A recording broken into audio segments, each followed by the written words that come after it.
Hello everyone, welcome back to Mad Educators, which provides you education free of cost with all the safeties from your home during this pandemic situations. So I am Dr. Shweta Singh, your biology teacher, your science teacher over here.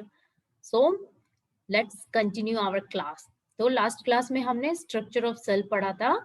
अब इस class में हम पढ़ेंगे cell organelle. तो क्या होता है cell organelle?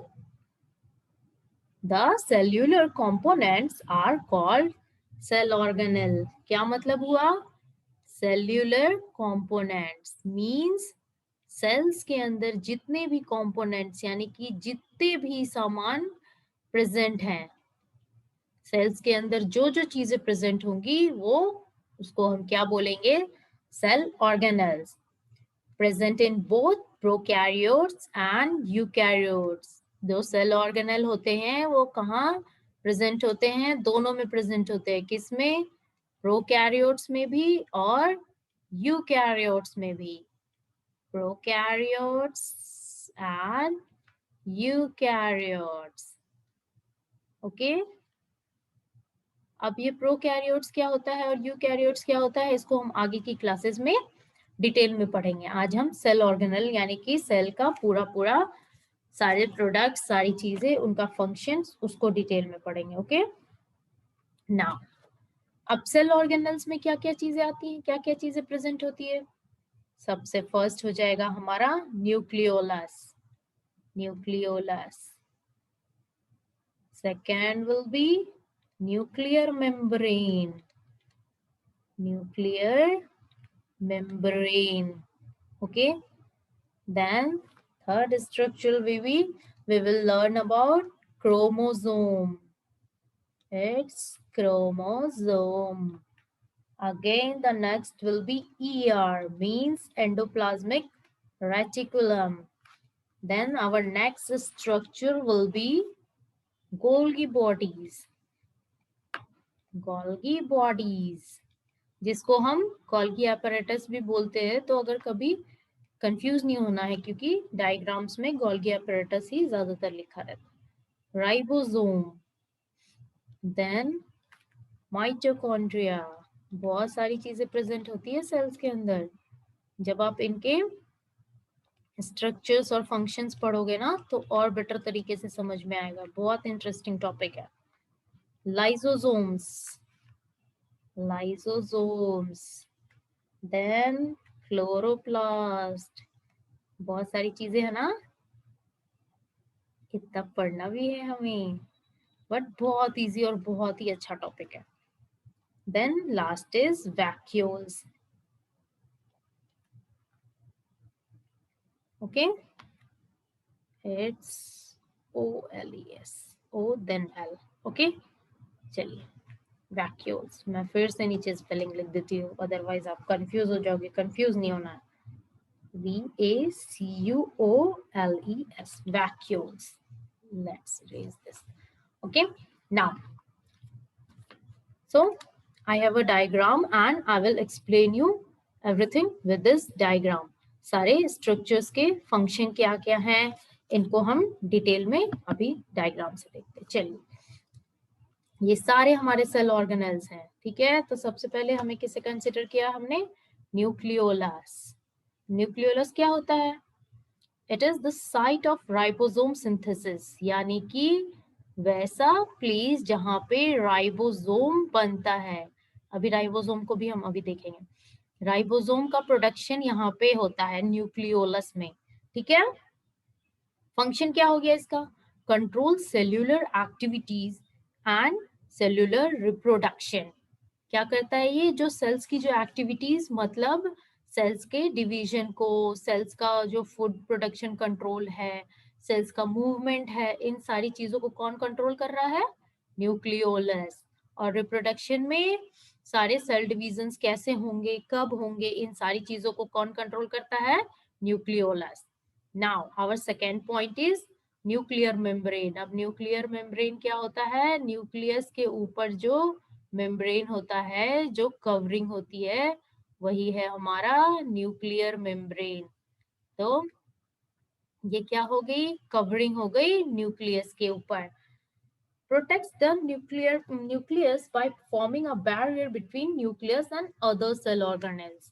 अभी क्या करता है, ये एक बैरियर यानी कि एक पड़ाव बना देता है जो कि न्यूक्लियस को और न्यूक्लियस की जो बाकी प्रोडक्ट्स है, बाकी सेल ऑर्गेनल्स हैं न्यूक्लियस के बाहर के, उनको मिक्सअप नहीं होने देता है ये न्यूक्लियस के साथ। नहीं तो ये सारे सेल ऑर्गेनल न्यूक्लियस में एम्बेडेड यानी कि न्यूक्लियस में ही घुस जाएंगे, फिर मिक्सअप हो जाएंगे सारे सेल्स वेल्स, तोड़ फोड़ तबाही मच जाएगी। ठीक है, तो ये क्या करता है, एक मेम्ब्रेन बना देता है ताकि न्यूक्लियस अंदर सेफ रहे और ये बाकी चीजें जो है इसके साथ मिक्स नहीं हो जाए।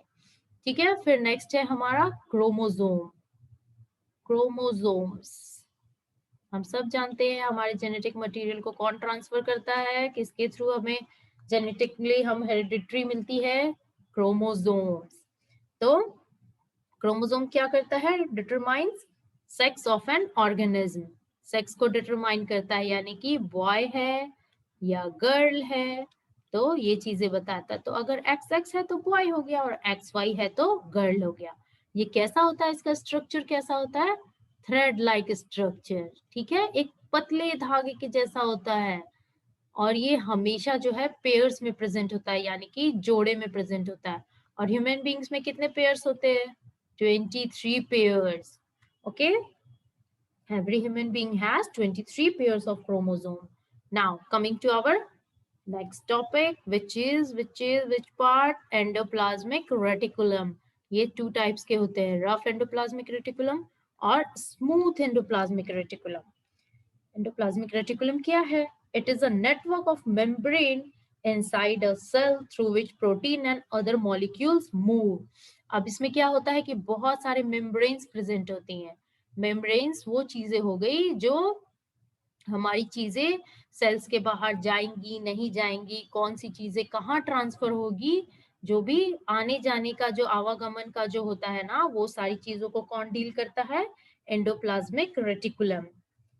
फंक्शंस इसके देख लेते हैं। Transport the substance to cell, ये क्या करता है कि सब्सटेंस को यानी कि प्रोटीन हो गया, कार्बोहाइड्रेट हो गया या जो भी जरूरी प्रोडक्ट्स है, उन सारी चीजों को एक जगह से दूसरे जगह ट्रांसफर करता है। मेटाबॉलिज्म ऑफ कार्बोहाइड्रेट, अब क्या और एक इंपॉर्टेंट पॉइंट है, कार्बोहाइड्रेट को क्या करता है, छोटे छोटे टुकड़ों में ब्रेक करता है, कॉम्प्लेक्स फॉर्म को सिंपलर फॉर्म में कन्वर्ट कर देता है ताकि वो आसानी से डाइजेस्ट हो जाए। Synthesis of lipid, steroids and proteins, और क्या क्या होता है यहाँ पे, सिंथेसिस किस किस चीज का होगा, लिपिड्स, प्रोटीन्स एंड स्टेरॉइड्स। क्या क्या चीजें आ गई, लिपिड्स, प्रोटीन्स एंड स्टेरॉइड्स। तो ये सिंथेसिस कर रहा है स्टेरॉइड्स।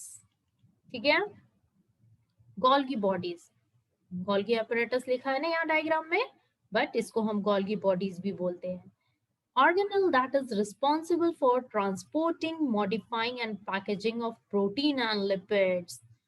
क्या हो गया, ये क्या क्या कर रहा है, ये प्रोटीन को बना भी रहा है, मॉडिफाई भी कर रहा है यानी कि इसके स्ट्रक्चर्स को भी चेंज कर रहा है, फिर उसको पैक भी कर रहा है और पहुंचा भी रहा है।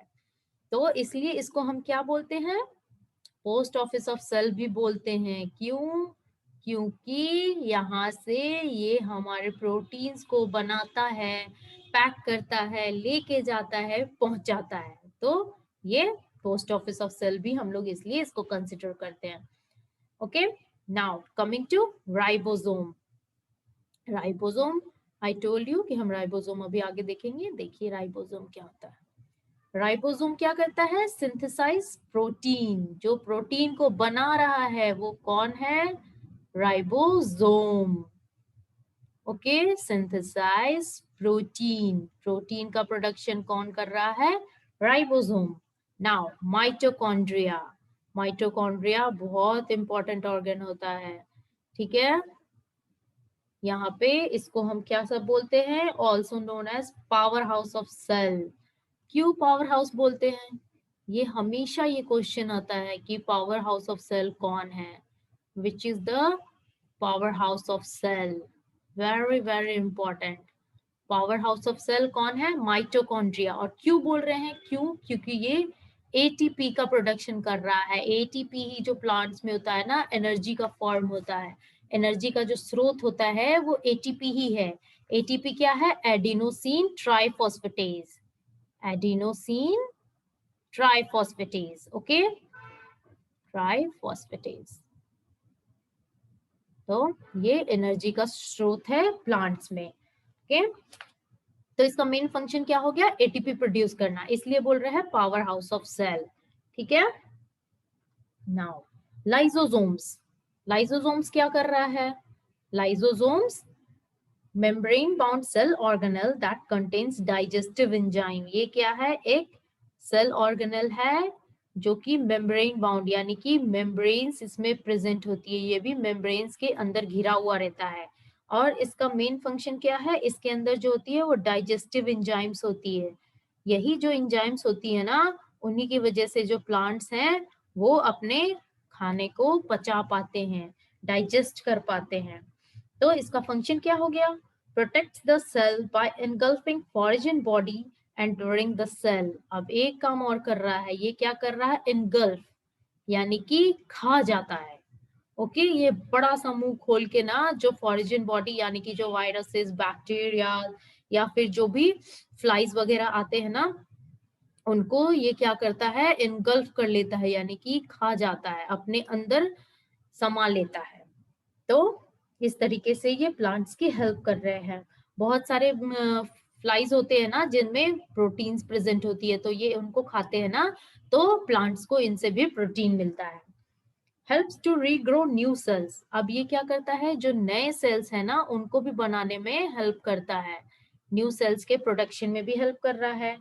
Hence known as suicidal bags. इनको हम लोग सुसाइडल बैग्स भी बोल रहे हैं। क्यों?